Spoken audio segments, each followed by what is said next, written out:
The sun rose over the kingdom of Guardia with a warmth that belied the centuries of secrets buried beneath its soil. In the sleepy town of Truce, the fairgrounds buzzed with the joy of celebration. Children ran between stalls, balloons soared into the morning sky, and the air carried the scent of roasted meats and sweets. This was the Millennial Fair, 1,000 years of peace since the founding of Guardia, and the people rejoiced without knowing that time itself was poised to unravel. A boy named Chrono, with hair the color of flame and a spirit no less bright, woke late that day. He dressed in haste, bid his mother a distracted goodbye, and ran toward the square with the energy of youth. Their fate waited. He met a girl named Merle, spirited, kind, and cloaked in mystery. Her pendant glowed with ancient energy, and when she tested a new teleportation device created by Chrono's friend Luca, it reacted in a way none could predict. She vanished. The machine had opened a rift, not in space but in time. Chrono, without hesitation, followed. He emerged not moments later, but centuries earlier, in the year 600 AD. The world was the same, but not. Kingdoms warred with dark sorcerers. Knights marched for honor, and monsters roamed freely. Chrono discovered that Merle was no ordinary girl. She was Princess Nadia of the Guardia royal line, and her presence in the past was tearing the threads of time. To save her, he would have to set history right. Joined by Luca, whose brilliance rivaled even the greatest sages, and aided by allies forged across eras. A noble frog cursed with the form of a beast, a prehistoric huntress whose strength defied nature, a robot from a ruined future with a soul all his own. Chrono began to understand the true stakes. Through the epoch, a time-traveling ship that soared across centuries, they saw the far future. A world reduced to ash and silence by a creature known as Lavos. It had crashed into the planet in the year 65 million BC, burrowed into its core, and fed upon its life force. Every era, every war, every triumph, it had all led to ruin. Lavos was not just a beast. It was a god of destruction, patient and inevitable, and it had to be stopped. Their journey became more than rescue. It became rebellion against destiny itself. They fought not only Lavos, but the timelines he poisoned. They faced zealots from a bygone kingdom powered by magic stolen from Lavos' slumber. They watched the dreams of mankind twisted into nightmares. They saw Chrono himself fall, his life taken in an instant by the beast they dared defy. But even death could not halt the will of those who refused to surrender. Time bent once more, and sacrifice became salvation. Chrono returned, not through miracle, but through love, determination, and the manipulation of moments fate thought fixed. And when they faced Lavos, it was not just as warriors, but as witnesses to the fragility of time and the strength of the human soul. They shattered his shell. They faced the being within. And when it fell, the world was free, not just from Lavos, but from the illusion that the future was written.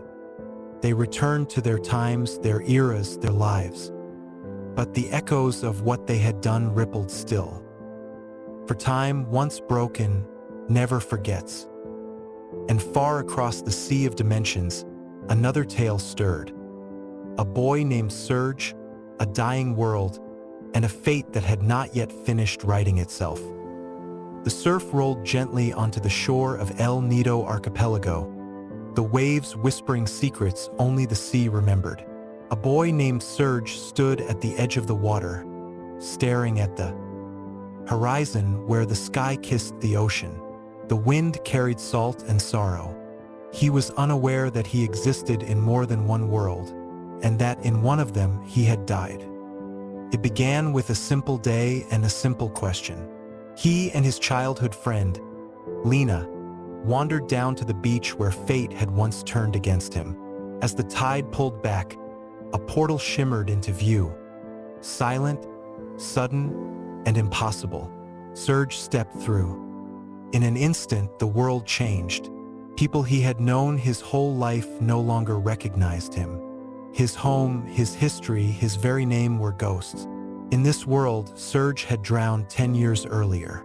He was a remnant, a paradox, a living scar across two realities. Drawn by forces he could not name, Surge embarked on a journey across dimensions, seeking answers to who he was and why he alone could walk between these fractured mirrors of existence. He gathered allies along the way, warriors, mystics, rogues, and dreamers, each with their own pasts, their own regrets. Some he had known all his life, others he met for the first time in this split world. They all shared a common thread. They, too, were touched by a force beyond reason. At the heart of it all lay the frozen flame, a fragment of Lavas's ancient power, capable of rewriting destiny. Those who sought it did so not for power alone, but for truth, for salvation, for vengeance. And always behind it lurked the shadow of fate, a supercomputer vast and all-controlling that governed the course of human development from behind the veil of time. Surge discovered that his very existence threatened that control. He was not meant to live. In one world, he had died from a panther demon's poison. But a being from beyond time, Scala, sister to Magus and daughter of the Kingdom of Zeal, had intervened. Her soul, fused with Lavos and cast adrift as the Time Devourer, had reached out in desperation. Surge had become her link to salvation. Fate, fearing the chaos Surge presented, sought to destroy him. It manipulated the world around him, reshaping history, twisting loyalties, and spawning enemies from within his very soul.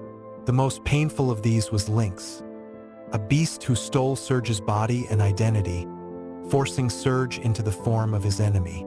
Betrayal became a mirror, trust became a weapon. But Surge endured. With the Chrono Cross, a mystical artifact capable of harmonizing the discord of shattered realities, he confronted the Time Devourer. Within its core, the soul of Scala wept in silence, chained by Lavas's remnants and her own despair. Surge reached her not with steel, but with song, a melody of memories, hope, and the unbreakable will to connect. He freed her. The dimensions, once split by tragedy and manipulation, began to heal. Time no longer bled from 1,000 wounds. The two worlds, the countless possibilities, found resonance. And Surge, he awoke on the shore where it all began. Was it dream, illusion, or truth? He remembered, and somewhere, beyond time and space, Scala smiled. No longer lost, no longer alone. Time marched on, though its threads were no longer tethered to Lavos or to the rigid design of fate. Across the restored continuum, echoes of what once was flickered faintly, like forgotten dreams in the morning light. Surge lived on, his memories of the journey across dimensions fading with the years, as if fate itself insisted that peace required forgetting. But some truths resist silence. They remain, etched into the corners of reality where few dare look. In one such forgotten fold, the Kingdom of Zeal slumbered beneath the waves of history, shattered yet not gone. And from its wreckage, the legacy of the Dreamstone, the frozen flame, and the dreams of humanity lingered. Across time, the entity known as the Dream of Zeal stirred once more, a thought form created from collective longing, regret, and ambition. It was not Lavos nor Scala, but something born of the aftermath. It hungered for the return of the impossible. Meanwhile, in the realms beyond, where the boundaries of time grew thin, the Dream Devourer, a fusion of Scala and Lavos, had not been entirely undone. The Chrono Cross had healed the rift, had given Scala peace, but remnants of the void endured. These remnants sought form, influence, and purpose. They reached into other dreams. Elsewhere, in a future once ravaged but now mending, the descendants of those touched by the timeline's fracture began to study the phenomena that no history book dared explain. Records of Project Kid, Radical Dreamers, and Chronopolis, a city of science caught in a time experiment gone awry, remained hidden but intact. Ghosts in machines, algorithms recalling futures that never were, whispered of an existence outside linear time. Balthasar, the guru of reason from Zeal, had orchestrated much of this. His plans had been grand: to use Surge to free Scala, to undo the tragedy of Zeal, to break the cycle of Lavas's interference. But now, with the slate wiped clean, his echoes too began to fade. And yet, his influence lingered in technologies rediscovered, in blueprints unearthed beneath the ruins of El Nido's islands. In a quiet age that followed, children sometimes dreamed of ancient cities floating in the sky, of battles across dimensions, and of songs that could heal time. Some said they were visions, others said they were past lives. One such child, born under a crimson moon, spoke in riddles and hummed melodies that no one had taught him. His eyes bore the mark of someone who had seen eternity and returned. He spoke of a girl with silver hair who watched over the timeline still, and of a boy with fiery hair who would return when the world once again strayed too far. Time, though healed, was not invulnerable. The Chrono Cross remained hidden, deep beneath the sea, where no hand could misuse it, and there it would lie, until the day came when the dream of time again needed to be defended. For in the Chrono timeline, every ending is but a beginning waiting to awaken. Beyond the cycles of forgotten timelines and fragmented dimensions, a quiet current pulsed through the sea of eternity. Not time, but dream time, a reality born not of causality, but of memory and longing. Here, the entity once known as the Time Devourer no longer existed in form, but from the ashes of its dissolution, the sea of dreams stirred restlessly. Ideas, emotions, regrets that had no place in any timeline drifted endlessly, seeing anchors. And in this unseen realm, Scala Zeal, now truly free, drifted between moments of peace and haunting echoes. She could feel them, pieces of herself scattered across realities. One lived a life as a queen of nothing, her kingdom drowned. Another as a goddess imprisoned by fate. A third, an innocent girl lost in the folds of a ruined future. And yet, in every version, she felt the burden of immense power and infinite sorrow. In the temporal plane, the world above moved on. Truce rebuilt. El Nido settled into balance, its peoples weaving a new future from the threads of converged worlds. Surge, though unaware of the full scope of his actions, lived life of meaning. His dreams, though lighter now, still carried the whisper of distant waves and broken stars. But the fabric of time has memory, and sometimes it calls out. Decades later, in the new kingdom of Guardia, a scholar unearthed fragments of lost knowledge from Zeal. Pages of a tome preserved in stasis described a time egg, an artifact capable of piercing the flow of time itself. Luca had once discovered its function. Balthasar had refined its theory. But now, in the hands of a new seeker, the egg pulsed faintly with potential. The scholar, a descendant of one who had known Luca, spoke the old names aloud in wonder. Lavos, Epic, Chronopolis, El Nido, Radical Dreamers. Each word drew something from the depths of the dream. Across the sea, a young woman named Lena felt a shiver while staring out at the tide. She couldn't say why, but her heart ached in a familiar way, as if the ocean had once taken something from her, and also given something in return. She found herself sketching a boy she had not seen in years, and whose face should have been lost to time. And in another quiet corner of the world, a red-haired youth stood at the edge of a cliff, the wind tugging at his scarf. He had no memory of who he was, only the name Chrono echoing in his mind like a promise. The dream stirred again. Scala, from her place between moments, felt the rhythm of these lives converging. The world had chosen new threads, new guardians, and with them the potential for a new confrontation. Because the end of Lavos had not destroyed the cycle. It had only paused it. The parasite had come from beyond, but its echo, its cosmic signature, lingered in deep space. Other forces, curious and ancient, began to take notice. The Chrono legacy was not over, and as long as dreams endured, time would call upon its champions again. One day, the clock would begin ticking once more, and the story would continue, far beyond the veil of the visible stars, where time did not flow and light did not reach, an ancient intelligence stirred. It had no name in the tongues of mortals, only frequencies that whispered across cosmic winds, a hunger older than Lavos, a presence that watched the rise and fall of timelines as one might observe the flicker of candle flames. The destruction of Lavos had not gone unnoticed. Where once a parasite siphoned life from the planet and birthed cataclysms across centuries, now only silence remained. That silence drew attention. And so, the threads began to shift again. In the village of Arni, time resumed its slow dance. The people lived simply, fishing and singing lullabies to the sea.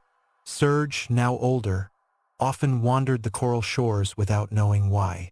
There was something just beyond memory, like the name of a song he once knew. Nights brought dreams not of monsters or magic, but of decision. Paths not taken, doors never opened. On the mainland, an archaeotech guild unearthed remnants of Chronopolis buried deep in tectonic folds.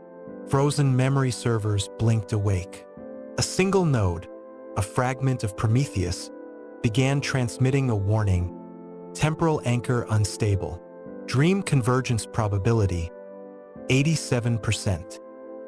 Meanwhile, in the once-lost kingdom of Zeal, a dimensional rift flickered open briefly atop the ruins of the Black Omen, revealing for an instant an ocean of stars and a single, observing eye. The dream of Zeal was not done dreaming.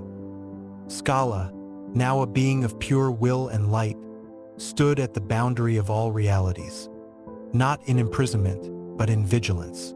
The events of Chrono Cross had left her fragmented, but whole. She felt the movement of time like wind on skin, and something had shifted. "They come," she whispered.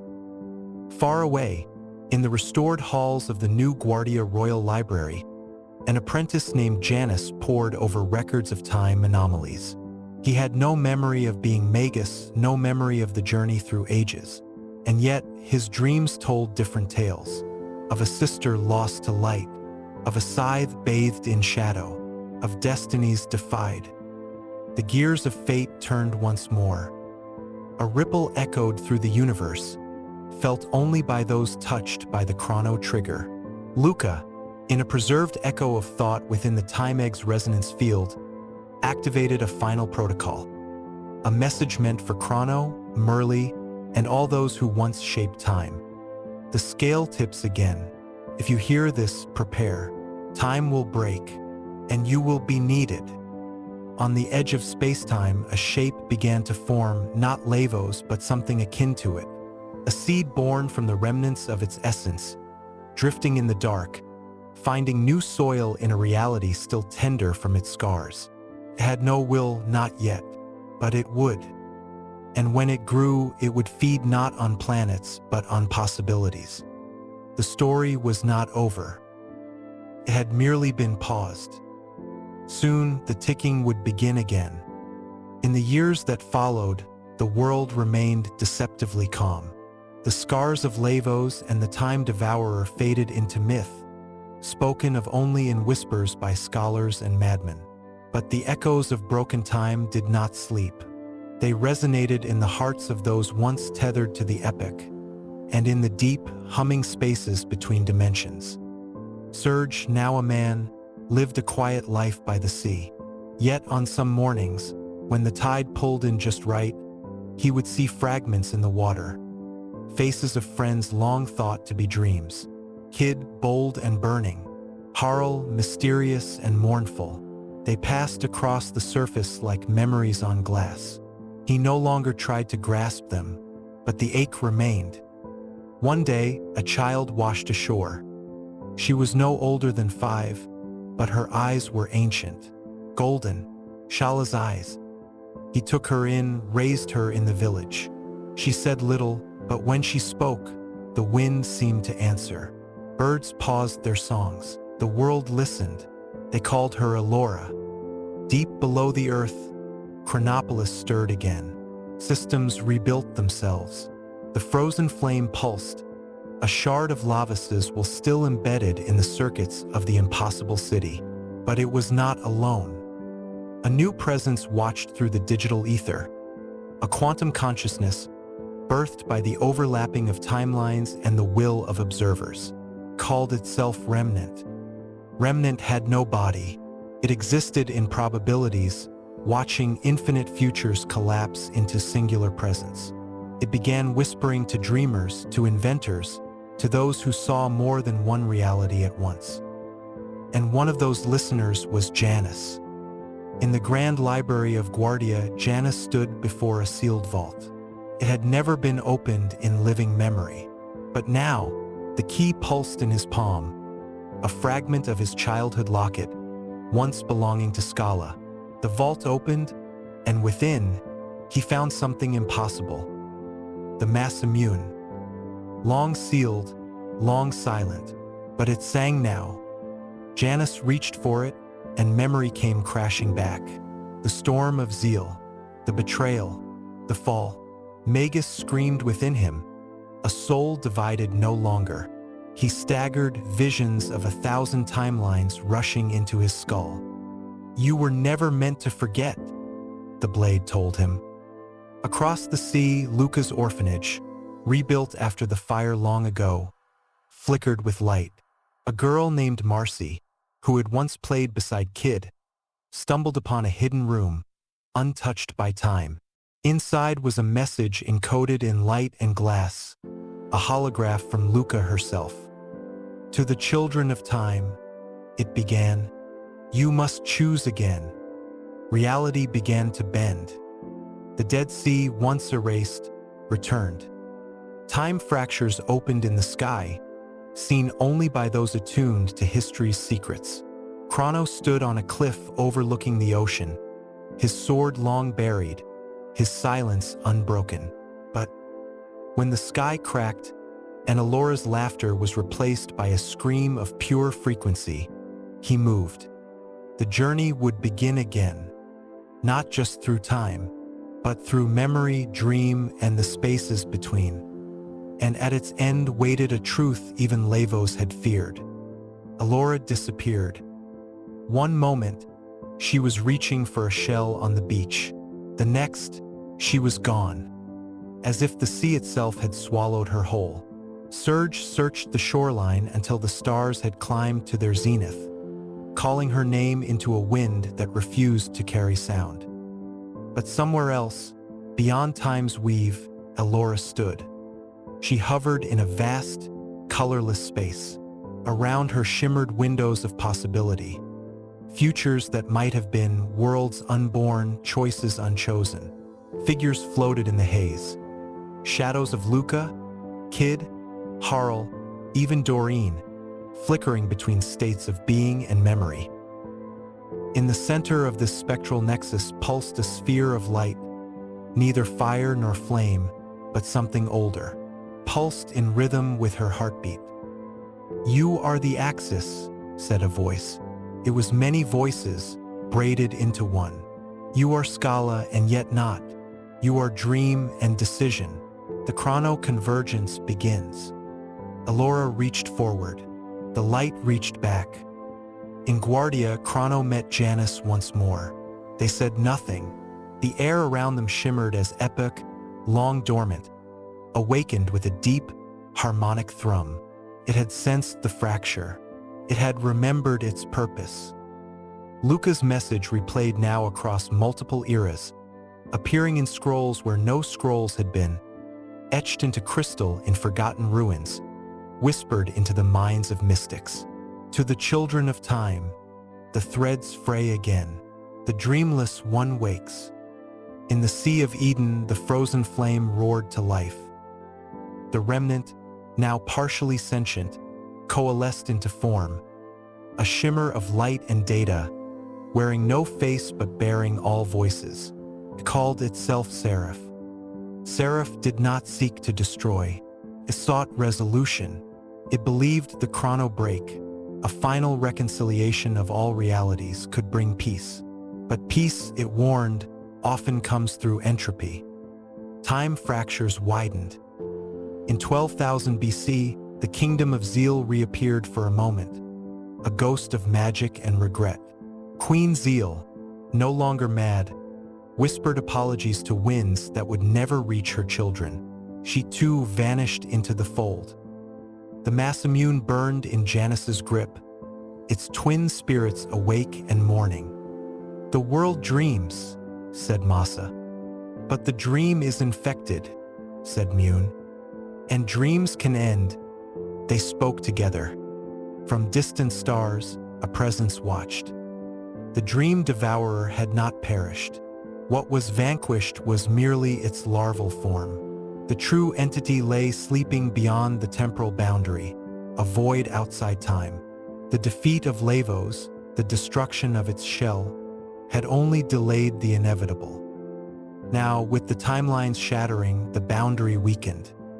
Surge, once a pawn, now stood as a beacon. His life had intersected too many fractures. His soul bore the fingerprints of gods, ghosts, and gears. And when he touched the shell Allura left behind, still glowing with otherworldly heat, he remembered everything. The tower in Terra Tower, the promise of the dragon god, the choice between destruction and synthesis. And he remembered Kid. Not the child, not the thief, but the soul born from Shala's suffering and hope. A girl who should not have existed, yet meant everything. "Find her," the world whispered. "Fix us." And so it began again, not with fire nor war, but with a choice. One heart, one thread, to weave all of time into a single, unbroken tapestry, or let it fall to silence. In the quiet surf of Arni village, Surge awoke to a world that had shifted beneath his feet. The sea whispered against the shore, the sun painted the waves with a golden hue, and the salt air was thick with the scent of calm. But something inside him felt off, as if time itself had exhaled while he slept. His journey had already begun without him knowing. That morning, he discovered a strange phenomenon. People he knew no longer remembered him. His mother looked at him with confusion. His name carried no weight, and his own reflection seemed less certain. Guided by the playful yet cryptic girl known as Kid, Surge found himself swept into a fractured dimension, one where he had died as a child, a timeline where his presence was a paradox. The dimensional split was a wound in reality, caused by the lingering echoes of Lavos and the Time Devourer, a fusion of Scala, the lost princess of Zeal, and the embryonic Lavos essence that had survived the first cataclysm. The Chrono Cross, a mystical artifact capable of harmonizing dissonant timelines, was the key to restoring balance. Surge's path wove through tangled threads of fate. He met allies from every walk of life. A knightly skeleton, a talking turnip, a pirate feline, and warriors of every era and origin. Each carried fragments of truth, scars from the world's unraveling, and destinies shaped by the split worlds. He learned that the world had been manipulated by a supercomputer named Fate, built from the remnants of the future Chrono and his friends had sought to erase. Fate controlled events to ensure history never veered from its calculated trajectory. But with the arrival of Surge, an anomaly immune to its designs, the system began to falter. Beneath the surface of technology and magic was a deeper story, of Shala's compassion twisted by Lavos, of radical dreams born in the black wind, and of the desire to unify that which was never meant to be split. Serge was not just a traveler. He was the arbiter, the one who could wield the Chrono Cross to cleanse the corruption that bound dimensions and free Scala from her prison at the edge of time. In a final confrontation, Serge used the Chrono Cross not to destroy, but to heal. He played a melody that resonated with the soul of existence itself, breaking the chains around Scala and dissolving the Time Devourer into peace. And with that, the world exhaled again. Time rippled, wounds mended, and Serge awoke once more on the shores of Arni village. No fanfare, no memory, only the scent of salt air, the warmth of sunlight, and a feeling that somewhere, across the endless weave of time and dream, he had made a difference. And so, the tale of Chrono ended not in finality, but in harmony. For as long as time flows, and as long as dreams endure, their echoes shall remain.